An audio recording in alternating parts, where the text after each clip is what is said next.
안녕하세요. 캐스터 박재은입니다. 오늘도 미국 증시 상황 그리고 외신들 전해드릴 예정인데요. 간밤 3대 지수는 일제히 혼조로 마감을 했습니다. 중국의 경제 지표가 부진하게 나오면서 일제히 좀 하방 압력이 작용을 했고요. 이에 따라서 반등에 대한 기대감에 찬물을 끼얹는 모습이 나타난 겁니다. 특히나 스태그플레이션 공포가 바닥이 보이지 않을 것이다라는 예상으로 이어지고 있는 상황인데요. 특히나 이 11개 섹터가 혼조로 마감을 했고 에너지, 헬스, 그리고 필수 소비재만이 상승하는 모습이 나타났습니다. 그럼 구체적인 지수 흐름 살펴보도록 하겠습니다. 네, 먼저 다우존스는 0.08% 소폭 상승하면서 마쳤고요.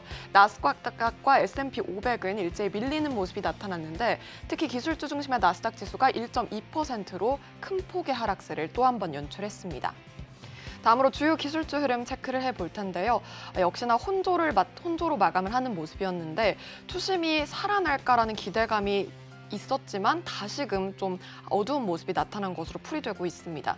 아무래도 시장이 불안하다 보니까 경제지표 부진 그리고 인플레이션 우려가 지속되고 있는 것으로 풀이되고 있는데요. 그럼 자세히 살펴보면 애플은 1%대 하락세로 마무리를 지었습니다. 그리고 마이크로소프트도 살펴보면 0.15% 소폭 상승하면서 그쳤는데요. 일단 웨드부시에서 애플과 마이크로소프트를 기술주 내의 탑픽 종목으로 선정하고 있다는 점 확인해 보시면 좋을 것 같습니다. 다음으로 알파벳 A는 1.38% 크게 밀리면서 마무리 지었습니다. 다음 장 살펴보도록 하겠습니다. 먼저 아마존은 1.99% 역시 큰 폭의 하락세를 연출을 했는데요. 싱가포르 국영투자회사인 테마섹이 지분을 늘린다는 소식을 나타냈지만 그럼에도 불구하고 주가는 하락세를 면치 못했습니다. 이어서 테슬라는 5.88% 여전히 700슬라에 머물러 있는 모습이 나타났는데요. 상하이 기가 팩토리가 정상화되려면 시간이 더 필요하다는 소식에 급락한 것으로 풀이되고 있고 생산 정상화가 빨라도 6월에나 가능할 것이라는 분석이 압도적입니다. 그리고 여기에 투자 의견도 부정적으로 지금 작용을 하고 있는데 번스타인은 테슬라의 밸류에이션이 최근 주가 하락에도 불구하고 아직도 높다고 지적을 하기도 했습니다. 이 여러 가지 악재가 겹치면서 급락한 것으로 풀이되고 있습니다. 다음으로 엔비디아는 2%대 빠지면서 반도체주의 투심도 여전히 얼어붙은 점이 확인이 되고 있습니다. 네, 그럼 다음 장 살펴보도록 하겠습니다. 변동성 지수부터 체크를 해보면요. 4.85% 크게 밀리면서 시장과는 조금 다른 방향성을 띠는 모습이 나타났고요. 이어서 WTI는 3.4% 급등하는 모습이 나타났습니다. 최근 상승세가 지속되고 있는 국제유가죠. 휘발유 선물 가격이 사상 최고치를 경신을 하면서 상방 압력을 가한 것으로 풀이되고 있습니다. 이어서 금값은 0.3% 소폭의 오름세로 마무리 지었는데요. 반등하는 모습이 나타났습니다. 중국을 비롯한 세계 경기 둔화에 대한 가능성이 부각이 됐고 또 심리적 지지선인 1,800달러를 하회하면서 다시금 반등한 것으로 풀이되고 있습니다. 네, 그렇다면 이어서 특징주 흐름 살펴보도록 할까요? 먼저 첫 번째 특징주부터 확인을 해보도록 하죠. 옥시덴탈, 마라톤 오일, 그리고 쉐브론, 간밤 일제히 에너지 섹터가 올랐는데요. 11개 섹터가 혼조 마감한 가운데 에너지 상승이 좀 눈에 띄는 하루였죠. 일단은 옥시덴털은 5.68%, 그리고 마라톤 오일 3%대, 쉐브론도 3%대 각각 상승을 하는 모습이 나타났는데요. 일단 옥시덴털은 가장 많이 오른 종목이었습니다. 중국에서 상당한 수요 회복이 이루어질 것이라는 기대감에 에너지 전반이 오른 것으로 풀이되고 있습니다. 네, 이어서 살펴보도록 하겠습니다. 다음 장 보면 데이터독부터 확인을 해봐야겠죠. 10% 넘는 급락세로 마감을 하면서 97달러 선으로 거래를 마쳤는데요.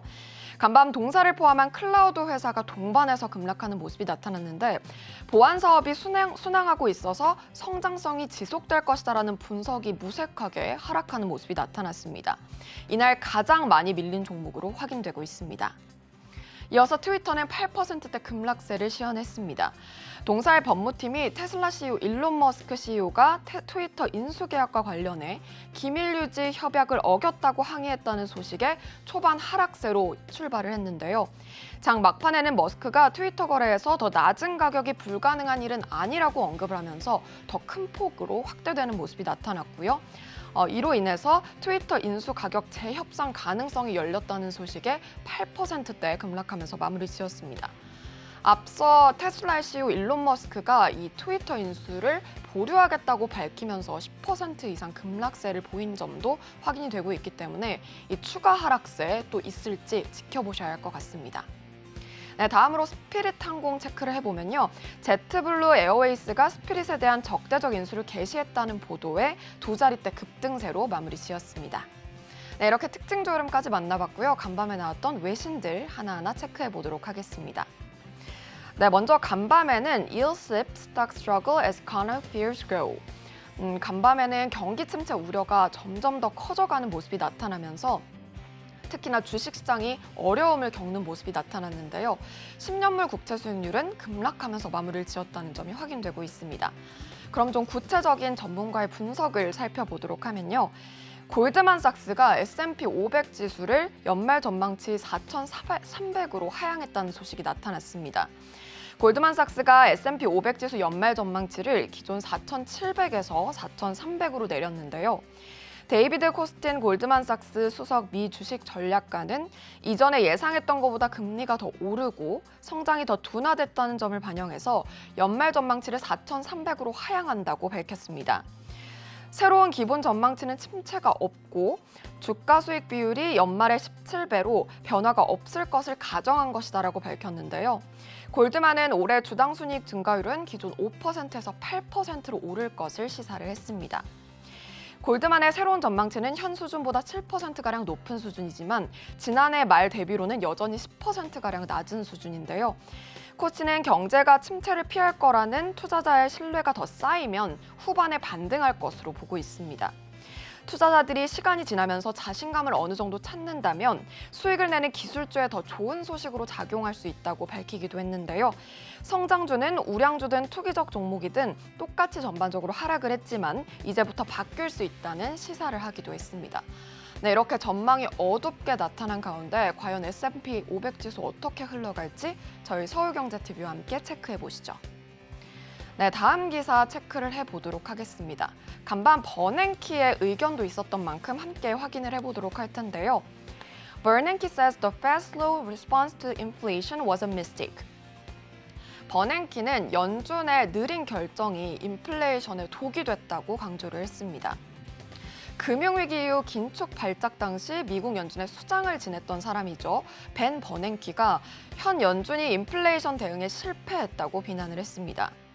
현지 시간 16일 버냉키 전 의장은 CNBC와의 인터뷰에서 돌이켜보면 연준이 인플레이션에 대해서 대응을 미룬 것은 실수였다고 강하게 비판했는데요. 버냉키 전 의장은 연준 인사들 또한 이것이 실수였다는 점을 인정하고 있다고 시사했습니다. 제롬 파월 연준 의장을 비롯한 연준 인사들이 코로나 팬데믹 당시에 인플레이션에 강력하게 대응하지 않은 이유는 금융시장 안정 때문이었을 것으로 풀이되고 있는데요. 버냉키 전 의장은 파월 의장이 인플레이션에 대한 대응을 늦춘 것을 이해한다면서 금융시장 충격을 최소화하기 위한 의도로 보여진다고 밝혔습니다. 다만 연준이 본격적인 긴축 궤도에 접어든 만큼 시장 영향이 불가피하다는 점도 함께 짚었는데요. 이렇게 인플레이션이 계속해서 주식시장을 압박하고 있는 만큼 앞으로 인플레이션의 추이 저희와 함께 체크해 보시죠. 네, 마지막 기사 살펴보도록 하겠습니다. 최근에 이 헤지 펀드들 사이에서 기술주의 매도세가 이어지고 있는데요. 특히나 넷플릭스 메타가 던져지고 있다는 점이 확인되고 있습니다. 웨드부시 애널리스트는 넷플릭스가 콘텐츠 출시 일정 조정을 통해서 가입자 수를 방어할 수 있다고 주장을 했는데요. 넷플릭스의 1분기 실적 발표에는 가입자 증가세 둔화가 확인됐는데 이에 넷플릭스 경영진은 콘텐츠 출시 일정을 조정하는 방법을 쓸 것으로 보여지고 있습니다. 신작 출시를 어느 정도 지연하는 것이 가입자 이탈을 방지하는 전략이 될 것으로 풀이되고 있는데요. 이어 넷플릭스 가입자 부진을 지역별로 분석하면 미국과 캐나다가 가장 큰 원인이었다고 합니다. 이미 스트리밍 서비스가 포화됐기 때문에 앞으로 가입자 수를 방어하는 효과를 가져올지 분석이 되고 있는데요. 투자 의견을 중립에서 아웃퍼폼으로 상향 조정하고 목표 주가를 $280로 제시하기도 한 만큼 앞으로 넷플릭스를 포함한 기술주의 주가 좀 살아날 수 있을지 귀추가 주목됩니다. 지금까지 외신 살펴봤습니다.